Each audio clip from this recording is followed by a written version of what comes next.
November 11 పునీత tours Martin. పునీత tours Martin గారు హంగేరీ దేశంలో పన్మోనియా మండలంలోని సబరియా గ్రామంలో క్రీస్తు శకం 316లో జన్మించారు. వీరి తండ్రి ఒక అవిశ్వాసి, సైన్యాధికారిగా పనిచేసేవారు. కొద్ది సంవత్సరముల పిమ్మట వారి కుటుంబం ఇటలీలోని లొంబార్డీ మండలంలో గల పావియా పట్టణంకు బదిలీపై మారాల్సి వచ్చింది. అక్కడ మార్టిన్ గారు తమకు ఇష్టం లేకున్నా గానీ రోమన్ సైన్యంలోని తమ 15వ ఏట ప్రవేశించాల్సి వచ్చింది. సైనికోద్యోగిగా అమీల్స్కౌల్ పట్టణంలో గడుపుతుండగా మార్టిన్ గారు జ్ఞానస్నానం పొందడానికి కావలసిన తర్ఫీదు ఉపదేశాలు పొందుచున్నారు. వారు ఒకసారి నగరంలో వెళ్తుండగా ఒంటిపై వస్త్రం లేక చలికి గజగజ వణుకుతున్న ఒక భిక్షకుణ్ణి చూశారు. వెంటనే తన దుస్తులపై చలికి తట్టుకోవడానికి వేసుకున్న పైకోటును తీసి అందులో సగ భాగాన్ని ఆ పేదవానికి తొడిగారు. మిగిలిన ఆ సగం కోటు ఫ్రెంచ్ రాజుల దేవమందిరంలో పునీత మార్టిన్ గారి కోటుగా ఆయన పేరిట భద్రపరచబడింది. క్రీస్తు శకం 337లో అమిన్స్ నగరంలోనే తమ గదిలో నిద్రిస్తుండగా మార్టిన్ గారికి కలలో క్రీస్తు ప్రభు దర్శనమయ్యారు. ఆ ప్రభుని దీనముఖర విందమే వారి కంటి ముందు కదలాడుతోంది. ఆ ప్రభు సేవలోనే తన శక్తిని కాలాన్ని వెచ్చించాలని ఆలోచించారు. వెంటనే సైన్యం నుండి బయటకు వచ్చేశారు. జ్ఞానస్నానం పొంది క్రీస్తు భటునిగా మారారు. పిమ్మట వారు ఫ్రాన్స్ దేశంలోని పోయిటర్స్ పట్టణం దాపులోని సన్యాసుల మఠంలో ప్రవేశించి తాను ఒక సర్వసంగ పరిత్యాగిగా క్రొత్త జీవితం ఆరంభించారు. అప్పట్లో పోయిటర్స్ మేత్రాసనకు పునీత హిలేరీ గారు పీఠాధిపతిగా ఉన్నారు. మార్టిన్ గారిని తమ శిష్యునిగా స్వీకరించి ఆదరించారు. మార్టిన్ గారు తమ తల్లిదండ్రులను దర్శింప పావియా పట్నం వెళ్ళారు. అక్కడ పరిపరి విధాలుగా బోధించి తన తల్లికి జ్ఞానస్నానమిచ్చారు. తండ్రి మాత్రం మారకుండా విగ్రహారాధకునిగానే మిగిలిపోయాడు. ఇంతలో గౌల్ మండలంలో అరియన్ క్రైస్తవ శాఖ వారు విజృంభించి హిలరీ గారిని తరిమివేశారు. అట్టి తరిమిన పరిస్థితుల్లో మార్టిన్ గారు మెడిటేరియన్ అను సముద్రంలోని ఒక ద్వీపంలో ఒక ఋషిగా జీవింప ప్రారంభించారు. అయితే క్రీస్తు శకం 361లో హిలరీ మేత్రానులు రాజాజ్ఞపై తిరిగి పోయిటర్స్ పీఠానికి విచ్చేశారు.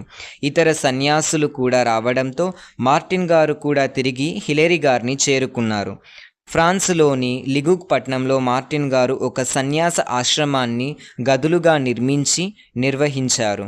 తరచు గ్రామాలు తిరిగి సత్యవేదం ప్రకటిస్తూ అరియన్ మతం వారికి తగిన బుద్ధిమాటలు చెప్పి ఎందరినో క్రైస్తవ మతంలోకి రప్పింపగలిగారు. ఇలా 10 ఏళ్ళు గడిచిపోయాయి. అయితే వారు అకస్మాత్తుగా టూర్స్ పట్టణంనకు ఆహ్వానింపబడి వారు ఎంత వాదించినా వినకుండా మార్టిన్ గారిని ఖాళీగా ఉన్న అక్కడి పీఠంకు క్రీస్తు శకం 371లో మేత్రానులుగా ఎన్నుకోవడం జరిగింది. టూర్స్ మేత్రానులుగా మార్టిన్ గారు ఎంతో నిరాడంబరమైన సాధువుగా త్యాగపూరితమైన జీవితాన్ని అవలంబించారు. తన ధ్యానం కొరకు చిన్న పర్ణశాలను ఒకటి నిర్మించుకొని ఇతర ఋషులతో చేరి దైవారాధనలు చేశారు. ఆ ఆరాధనశాలలే కాలక్రమాన మారమౌటియర్ పట్టణంలో ఒక పెద్ద సన్యాసి గురువుల ఆశ్రమంగా రూపుదిద్దుకొని అది నేటికిని సుప్రసిద్ధమైనదిగా విరాజిల్లుతోంది.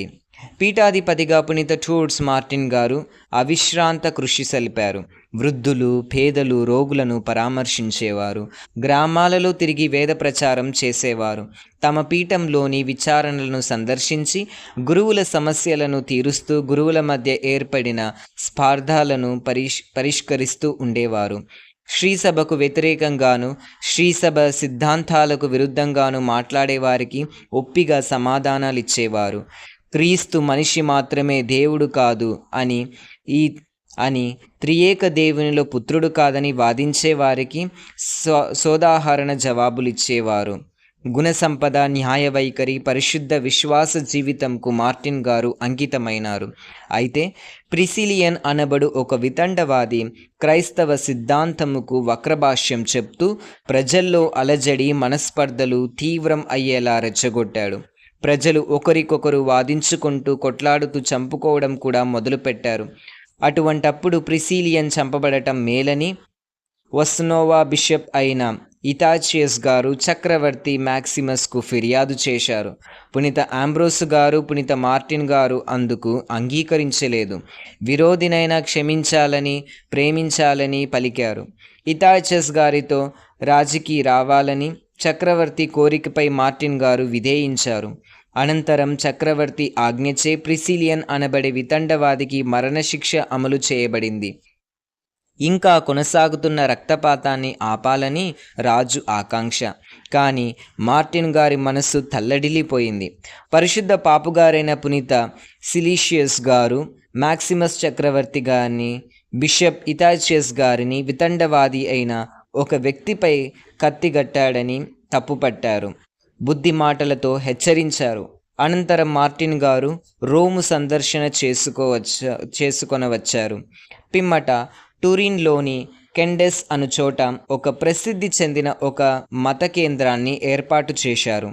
ఒకసారి మార్టిన్ గారు తన టూర్స్ పీఠంలోని ఒక మారుమూల గ్రామంలో పర్యటిస్తుండగా వారికి తీవ్రంగా జబ్బు చేసింది. ఆ సమయంలో ఒక వ్యక్తి వచ్చి తాను పీఠాధిపతికి మద్దతు ఇచ్చి ఉపశమనం కలిగిస్తానని గుసగుసలాడాడు. అందుకు మార్టిన్ గారు, నేను ఈ భూలోకం వైపు కాకుండా పరలోకం వైపు చూడనివ్వు, నా ఆత్మ నిజమైన బాటలో పయనించి ప్రభువును చేరునుగాక అని బుద్ధి చెప్పారు. పునీత మార్టిన్ గారు కెండెన్ మఠాలయంలోని తమ 81వ ఏట క్రీస్తు శకం 897 నవంబర్ 8న తన ఇహలోక జీవితాన్ని చాలించారు. ఆ రోజుల్లో అంత ఘనంగా పర్యటించి క్రైస్తవ మత వ్యాప్తికి పనిచేసి హతుడు కాని తొలి మతసాక్షి వీరే. ఫ్రాన్సు దేశంలో వారు పాలక పునీతులుగా వందింపబడుచున్నారు. పునీత బెనెడిక్టు గారి కంటే ముందస్తుగా సన్యాసత్వ జీవితానికి పశ్చిమ దేశాలలో విలువ తెచ్చిన పూజ్యునిగా పేరొందారు. టూర్స్ పట్టణంలోని పునీత మార్టిన్ గారి పుణ్యక్షేత్రం ఐరోపా ఖండంలోనే మిక్కిలి ప్రసిద్ధిగా చెందినదిగా అవతరించింది. మార్టిన్ పేరు మార్స్ అనబడు అంగారక గృహ సంబంధమైనది.